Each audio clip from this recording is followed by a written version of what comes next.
of the afternoon. We're here to continue hearings on Bill 161, an act to enact the Legal Aid Services Act 2019 to make various amendments to other acts dealing with the courts and other justice matters. Our next opponents are the Ontario Network of Injured Workers, Thunder Bay. We have the Nishawa ASCII Legal Services Corporation, the Aboriginal Legal Services Clinic, and I would invite each of the organizations to make an initial presentation of 7 minutes, followed by questions from both recognized parties and the independent member. And we'll commence with Willy Noiles, Executive Vice President of the Ontario Network of Injured Workers Group, Thunder Bay. Mr. Noiles, would you please begin your testimony with stating your name for the record? Yes, good afternoon, Chair Baber. I'm Willy Noiles, Executive Vice President of the Ontario Network of Injured Workers Groups. Afternoon. Thank you. We want to thank the committee for giving us a chance to present this afternoon. ONIWIG was formed in 1991, and it's the umbrella political organization for about 25 injured workers support groups across the province. From Thunder Bay, where President Janet Patterson resides in the north, to Niagara down here in the south where I reside.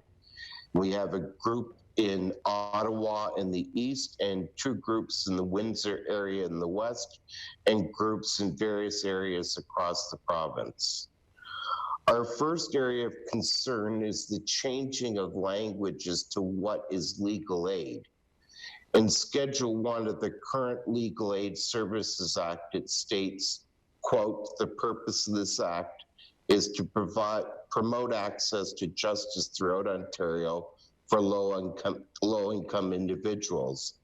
And in Schedule 13, it states, quote, "The corporation shall provide legal aid services in the areas of criminal law, family law, clinic law, and mental health law." But in Schedule 16 on page 54 of the proposed bill, Section 1 or Schedule 1 states, quote, "The purpose of this act is to facilitate the establishment of a flexible and sustainable legal aid system that provides effective and high-quality legal aid services throughout Ontario in a client-focused and accountable manner while ensuring value for money." And on page 54 in Schedule 4, the bill states, quote, "The corporation may, subject to the regulations, provide legal aid services."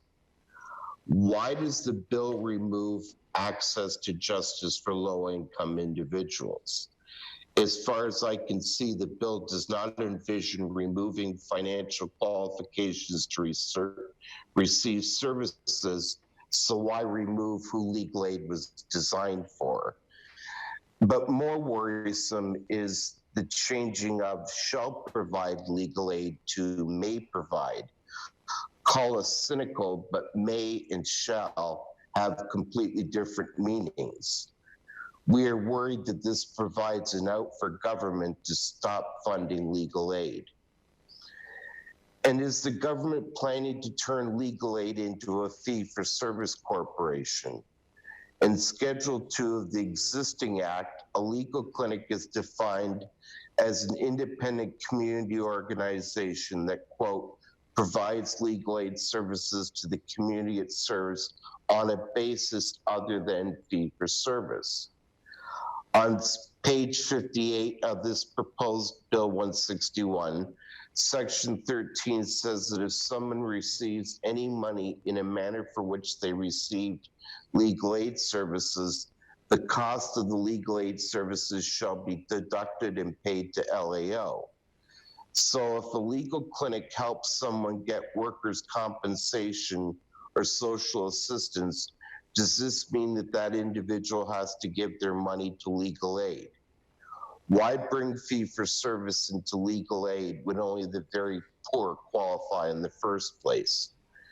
For the vast majority of injured workers, By the time they get any money from the Workplace Health and Safety, the Workplace Safety and Insurance Board, WSIB, they've already lost their home and exhausted any savings they may have had. Expecting them to now remit what they have been able to get from WSIB simply adds a lot of salt to the wound. We have always advised injured workers to save any back money a legal clinic worker has won for them for their post-65 years when WSIB no longer provides any kind of income. We've worked with injured workers who didn't qualify for legal aid and had to hire a private paralegal or lawyer. And to a one, they're always disappointed by what they have left after their legal fees have been paid. The result is they're still looking at long-term poverty. We thought legal aid was supposed to be different. I worry this will only convince a wronged injured worker that it simply isn't worth the time, because the wait for an appeal to the tribunal can take up to a decade, or the money to pursue their case. And although they may regret that decision down the road, what you can be sure of is that there will be a bitter individual who thinks government is useless, so why bother caring about politics or voting? As a past chair and vice chair of the former Niagara North Community Legal Clinic, the biggest concern with this bill is the proposed loss of community control. Schedule 39.2 of the current legislation states that a board of a clinic, quote, shall determine the legal needs of the individual community served or to be served by the clinic, and shall ensure that the clinic provides legal aid services in the area of clinical law in accordance with those needs. But on page 53, section 16, schedule 6, Bill 161 proposes that LAO will now determine the legal needs of individuals and communities for legal aid services. 30 seconds, Mr. Noiles. They need only to have regard for the community determinations of its legal needs. From the injured worker perspective, their legal problems arise from decisions made by government agencies. So imagine how they'll view another government agency telling their trusted legal clinic what they'll now be concentrating on. From a clinic perspective, I can tell you that this will make it even harder to convince members of the community to sit on a community legal aid board. Most boards strive to include 1 or 2 legal professionals from outside the clinic to sit on their boards. These people often have busy lives to begin with, so if the power to direct the clinic as to what areas it's now going to focus on is going to be determined by some bureaucrat in downtown Toronto who's probably never set foot in that community, instead of this legal board, many are going to ask, what else is there to do on this board? When I served on Niagara North's board about a decade ago.